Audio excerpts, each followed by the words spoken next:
What's bad, YouTube? And welcome to the Oopsie. I get that you guys come here for a mix of reliable sources and credible news. And with 15 pull rates from a reliable source from the EU, I thought it was pretty much in the bag for case ratios concerning rising Rampage. That being said, for the first time ever, I'm seeing a vastly different outpour of results from USA case ratios, and I'm gonna get those to you in a bit. I will also be outreaching to see if other people from the EU experience no short printing or have varied results themselves. That being said, there are short prints within the USA case ratios, and there's also things to note with the prismatic secret rares as well versus previous values that I've given. I should have considered this as a new rarity. It's over a much bigger expanse that so few of these are being pulled that I should have waited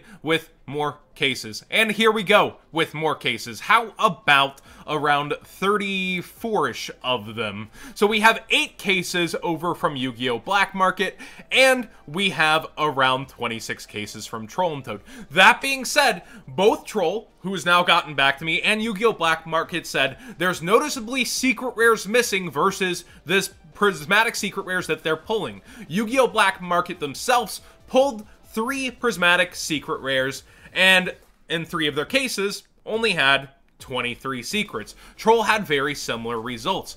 So looking through here, Appaloosa is indeed short printed, unfortunately, at least in the USA cases here, at 2.12 pull rate from Yu-Gi-Oh! Black Market for case. If you don't know what a case is, that's 12 sealed boxes. So you're pulling out of every 12 boxes around 2 Appaloosas. Very similarly, Troll and Toad also hit 2.24 Appaloosa. The other short prints seem to be Coral Anemone as well as our Fortune Lady Every. There's only 2.24 for Troll and Toad for that, and then 2.1 for Coral Anemone per case.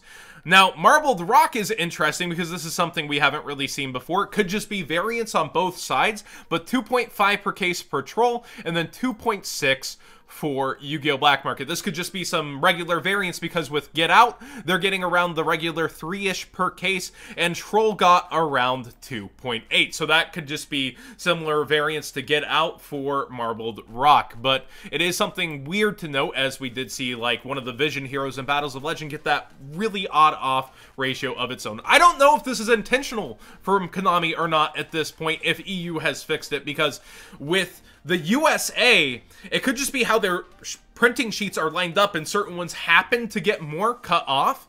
But at the same time, I would have to think Konami knows where they're putting certain ones on the cutting sheet. That's why one of the best secrets keeps ending up getting freaking shorted. And I'm highly concerned that with the new rarity and how top-heavy the set is, the fallout on the rest of the set's going to be interesting on how people treat it. And I'll show you what I mean by that in a second. But big notes are that none of the prismatics themselves seem really shorted. Troll's actually highest pulled prismatic is Appaloosa, followed by Marinsa Seahorse tying it, and Storm Dragon's Return extremely low, actually half their pull rate, and win. But all of this seems within just whatever you could be pulling, and it doesn't seem like it just happens to be less of one. This seems like normal variance. Also to note, out of 15 cases, they had 10 prismatic secrets, and then they opened 11 more, and they pulled only 4. Yu-Gi-Oh! Black Market, similarly, only pulled 3 out of 8. So if we took those 19, the 11 and the 8, and we only have 7, it's even worse than Konami's original ratio appears. But this one is so much better. So it could be the fact that prismatics might be clumping together and how things are printing and shooting out, or it's just complete luck of the draw, but it seems to be around where Konami said. 1 out of every 25 boxes, or, 50 times harder to get than a regular secret, actually seems very accurate looking at this. I had the 15 cases from EU being very similar to these first 15 cases, though, so I took those 30 as kind of fact, I was like, all right, 1 out of every 1.4 cases for EU, 1 out of every 1.5 for US. It seems really reliable, right? Like, this seemed like a reliable statistic with 30 whole cases, but it turns out I have somebody else who posted in my comment section, the reliable comment section. They opened 4 cases. They've been pretty consistent with talking about, like, their pull rates on cases, and they only got 1 prismatic out of their 4 cases, so it seems like he kind of got burned a little bit there going after the prismatics. Will these be worth it, or are they just, you know, a lottery that Konami is included within their product? It's crazy to think about. Now, there's overprinted secrets, too, as has been the case with the past few sets. Orochi has a 3.75 pull rate from Black Market. Aruru, 3.65, and Capshell overprinted at 3.75. Similarly, with Troll and Toad, we see Orochi at 3.75. We also see Capshell up here at 3.6, and Aruru at a freaking 4.1. That's almost double Apollosa's pull rate for Troll and Toad. That is freaking insane. They also gave me ultra rares, and there seems to be some pretty wide swings and variance there. You see Borreload X Charge Dragon here at 6.45, and then you see Marinsa Slug and Seahorse at 3.18 and 3.2, so twice as likely to pull an X Charge Dragon, and these are some of the lowest pull rates. You have this average of 4.7/4.5 per case of a lot of the other cards. Spirit Sculptor really overprinted as well at 6.5, so again, is it a printing press problem? If so, Konami really needs to address it, but it seems like they know what they're doing, considering the really desired ones seem to be what happens to be less of within the packs. So, my initial thoughts on this set change heavily from this information, and I get that you guys do make financial decisions with the news I put out there. I have a really good track record of talking about case ratios and putting up these examples on screens. I should have considered things could get messed up with a new rarity, things could be different with a new rarity, and I should have taken more than just one credible source for giving that initial information. I get it. So with that, I'm trying to get this information as out there as fast as possible for you guys. Now, my thoughts on this are that the prismatics look a heck of a lot nicer of an investment considering this news in terms of they're going to hold value. It's only in the first edition printing. Now, the question is, where will demand meet value? Here is our first day of it truly being on market. OTSs are allowed to sell this. It's Thursday. People are going to be busting open packs. So what will the actual quantity of Apollosas coming out of so many X first edition cases be? How many locals are actually going to be selling a ton of boxes? That's another question, because we see people trying to fire sell these rather than chase down and hunt out the prismatic secret rares with $57, 59 boxes. Please take them, says MVP Sports. And people are also eyeing this because of these prismatics as a potential investment.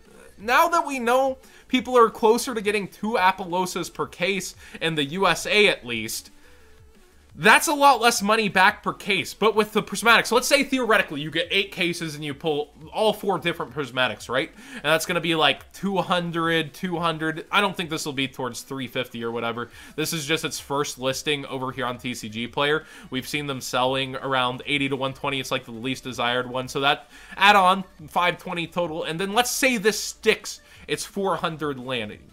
That's $900 something, and these vendors are getting the cases for around 720. So you're telling me it's a buy 3, get 1 case for free if you theoretically pulled all 4 different ones, and you could even get luckier like Troll and Toad and get, you know, oops, more Apollosas. So looking at this, the price probably goes down versus the demand if you're telling me that just getting those gets it back, but the set is so top heavy that that's might be where the value has to be, because where's the value in the rest of the set? It's top heavy with Apollosa, and then, oh, get out, already falling towards 20. Underestimated, I feel like, Trap Trick, and we can even see it dip towards 12 before people, like, realize, oh, this is pretty good. Fortune Lady Every, the waifu card, sitting at 15. Anemone sitting at, like, 18. Aruru, you know, dipping down. And a lot of these are going to continue dipping down as quantities rise, especially for the overprinted ones. Where is the value in this? It seems like it's towards the prismatics, and that's where, again, the value could hold. The vendors could say, no, I'm not going to sell them. The ones that appear cheap on market could end up bought out, and long term, I really don't know where the prices will flutter, because you're not going to see reprints of these variants within anything else as far as we know. So this is a pretty good way that Konami's given a bad sealed product value, and we're going to see future sets have these prismatic secrets. The question is, what in them will be prismatic, and, you know, how will those hold value, and how will this, you know, hold complete value as the set evens out? I could still see Appaloosa being a $300 card for its prismatic. The demand could not meet its current price point, or people are just this crazy and vendors are so unwilling to let it go for a different price that it actually holds the line on market, where because they've opened this product and they've done it perhaps at a loss, as we see other vendors willing to take a loss. Versus fees and shipping, they are selling at a loss. That being said, thank you so much for watching. I thank everyone using my TCG player code down below when shopping. I'm going to be giving back more to you guys the more I make, and those sticking through with me, you know, as I give these updates and try to get you as accurate information as possible. Again, everything is stuff that happened, but I guess I should have sourced more in multiple sources like usually. It's always that race of getting you accurate information as fast as possible, and this time it was different for USA and EU, which I think is unprecedented for core sets, period. Thank you so much.